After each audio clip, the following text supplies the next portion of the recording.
Yo, people, did we just see a transforming Gundam? What? A transforming Gundam? The Gundam Floros now being named a Rusei 4 Go, baby. Shino always bringing the flair to Gundam. He got his moment in this episode and it was great. What's up, everyone? It's your boy Infrar-Ed. Welcome to the Scott Reports. Today I'm bringing you an anime review of Mobile Suit Gundam Iron-Blooded Orphans Season 2, Episode 12. Episode, 36, 35? I don't know which one we're on right now. I actually gotta look at my notes for that one. 37. Wow, we're chugging along, and yeah, that's right. We're getting into the finales of a lot of things. The Gundam, of course, is gonna carry over because it's 25 episodes. But we're getting down to a wire with a lot of these series, so that means I need to get on that list of what's coming out for 2017 as far as the winter. Anyway, that's something different entirely. We're here for that Gundam greatness, and this was the battle episode that we were craving. We finally got that type of episode, and when those happen, it tends to go really fast, but there's still a lot of politicking going on. It's still a lot for you to absorb in Gundam. And that is why Iron-Blooded Orphans is definitely one of the best Gundam series I have seen, because they meshed the two worlds so well. It's not just straight up action, and it's not just straight up politics and, you know, wars on each side. You get a nice blend of both. And I have always praised Iron-Blooded for being like a more grounded and a more melee type of Gundam, but to see some of these older things coming into play from the older Gundams, like seeing transformations, seeing beams, Ahab waves and reactors and all that, it is really good. And this mobile armor, we talked about this in bulk last week, but it just keeps getting scarier and scarier and scarier. These things are the perfect killing machine, because we learned this episode that it can actually disable the AV systems inside the Gundams. So we got to see the rest of the Gundam characters go in, because Akihiro, he got knocked out of the game entirely. He tried to attack the mobile armor and it activated the safe mode on his system, on his AV system, and knocked him out entirely. It was like, he's down. He can't get back in. The Guisen is out of the battle altogether, or the Gusion. And Mikazuki, he felt it too. It's like when it went past him and it activated the system, you know, his nose just bled and he was just like, huh, that's weird. Okay. Anyway, back to the fight. But it took Akihiro out of the game entirely. So we got to see the rest of Tekkadan step up. And I like that they don't let us forget that everybody is a beast. Chad went in. Ride, that little kid is a beast. I like Ride. Ride is a little god. He is going to come up really good. Keep him safe. Keep him safe, please, because he keep putting himself in the line of fire, and I hope that they keep him protected, because it's a bright future with that kid. And Shino, of course, Shino getting his own Gundam frame. They went on with the plan to try to stop the mobile armor. Overall, what the plan was is to keep trying to funnel it into that little hole, and they're going to take out the Plumas and isolate the mobile armor from the Plumas to take away his healing. And it almost worked. It almost worked for the second time, but once again, fucking Eoke ruined it once again. Every time Tekkadan is at the point of defeating this thing, or at least trying to keep it at bay, here he comes again, getting his ass back on the battlefield. Props for Juletta for getting him out of the field entirely by saying, like, you know what, even if you die, you're still an idiot. So we need to get you out of here so we can stop this thing. And with that being said, you had Chad, he was distracting, he was going in against the mobile armor. You got Ride going against it, taking it off, and with that, mobile armor now focused on another suit.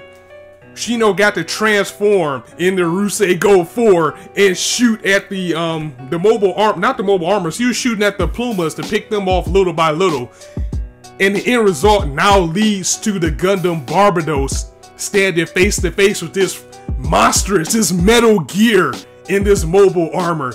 That's what we're gonna get next week, and I cannot wait. But there's a lot that I still want to talk about on the outside, especially Mikazuki himself, because just like I was saying, he was affected by the safe mode of the system, but he was still able to move. So you have to wonder, we know that he gave up his arm and his eye for Barbatos at the end of last season.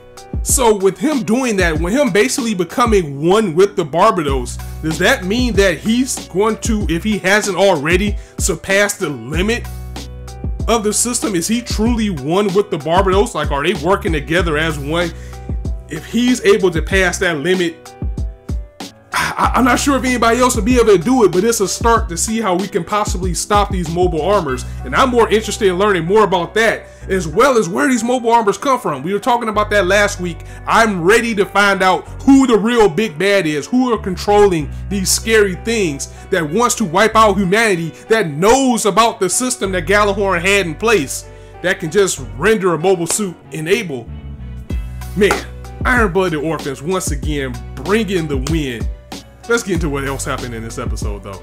Also, Spire put their foot into that opening. I mean, I liked it already, but every week it just hits me more and more and more and more. I absolutely love this opening for Gundam. I still like Survivor and Raise Your Flag better, and it's always going to be third place. I don't know if we're going to get a fourth one, but I like it more and more every week. And let's talk about the battle. The battle between Vidar and Fareed is going to be put on hold because of idiotic ass Yoke.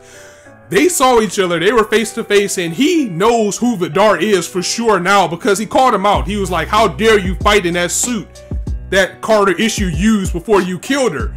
And he just kind of stopped and looked because Vidar got called away to go help with this nonsense that EO kept doing. This guy kept going into the battlefield, riling the mobile armor back up every time Tekkadan gets it isolated. And Fareed was just like, you know what, let him go. So maybe he's showing a little bit of resentment. I'm pretty sure he doesn't give two shits about what he did, but he does recognize that, like, damn, this guy wants to kill me for what I did. So it's confirmation that he knows that Galileo is still alive. He knows the VR is Galileo. So we got that with this episode too. But the biggest thing that we got, the central point of this entire season has been this three-way battle with Tekkadan, Gjallarhorn, Rustal, and Gjallarhorn Miguel. As these three are locking in battle, and they had to come together in order to subdue this mobile armor. And we're gonna get the fight with the Barbatos versus the mobile armor next week.